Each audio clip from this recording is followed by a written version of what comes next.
So start doing these 4 exercises and you'll be on your way to your first pistol squat in no time.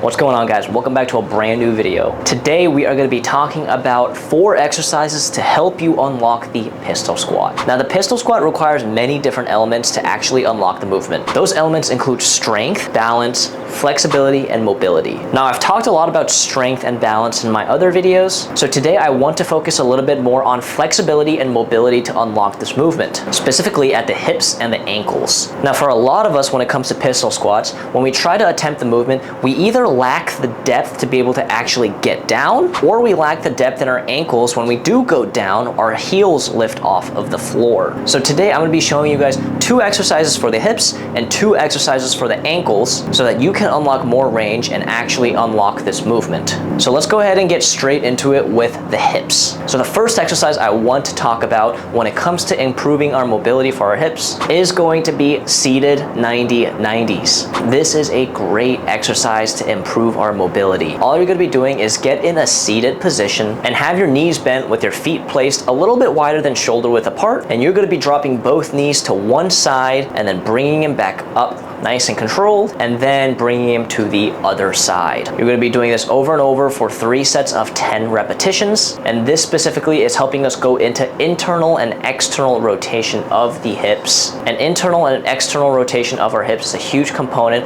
when it comes to doing a squat, and the more we're able to go into those movements, the deeper we can squat. Now for some bonus points for this movement, when your knees are on the ground, you can add a little bit of a forward lean as well to get a bit of a stretch and then come back up. This is personally one of my favorite movements to do when it comes to warming up for my hips and trying to improve my overall mobility, so definitely give these a go. Now the second exercise for your hips is actually going to be pretty simple, and this is going to be simply just resting in a deep squat position. So you're going to have your feet around shoulder width apart. The wider your feet placement is, generally the easier it's going to be, but you want to squat down as deep as you can possibly go before your ankles lift off the ground, and you want to try and just relax here for about 30-second intervals. Now at first, if you don't have as much depth, you may need to hold on to an object to be able to stabilize yourself so you don't gas yourself out too much.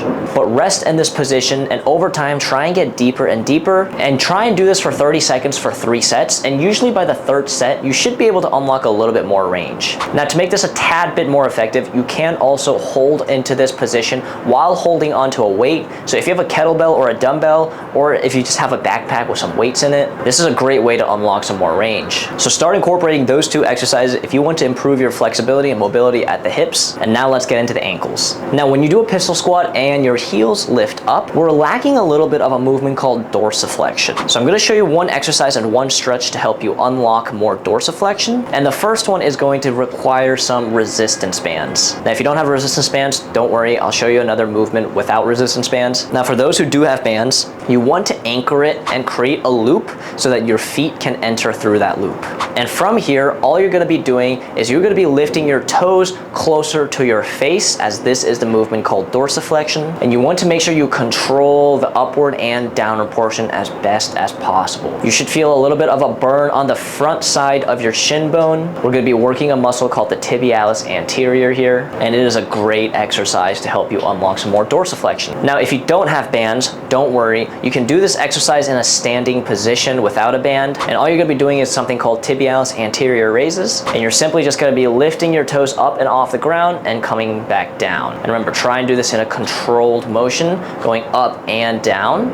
and try to aim for about 3 sets of 12 repetitions for each of these exercises. Now the final exercise I want to talk about is just going to be a stretch, and that is going to be a calf stretch. All you're simply going to be doing is you're going to be going up against a wall, bringing the leg that you want to stretch back, and then keeping the knees straight, keeping the heels on the ground, and just leaning forward, and you should feel a deep stretch in your calves. You want to do this for 3 sets of 30 seconds on each leg, and this is going to help stretch your gastroc knee gluteus. Now most people don't realize this, but a bulk of your calf is made up of another muscle called the soleus. And if you want to specifically stretch the soleus, you're actually going to bring your foot forward a little bit, and this time you want to bend the knee a little bit and then just drop down while still maintaining your heels on the ground. You should feel a stretch a little bit lower on your calves, and you're going to hold this for 3 sets of 30 seconds as well. So there you guys have it. There's 2 exercises for the ankles and 2 for the hips. And if you consistently do this along with doing some other strength specific exercises for the pistol squat, you'll be on your way to your first pistol squat in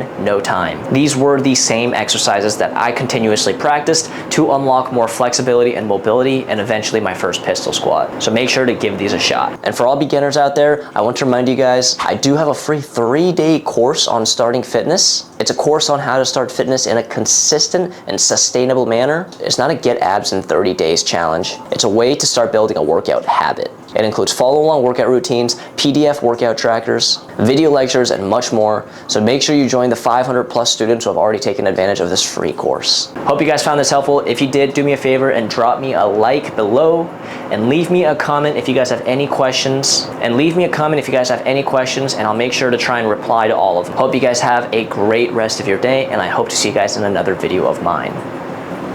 Peace out.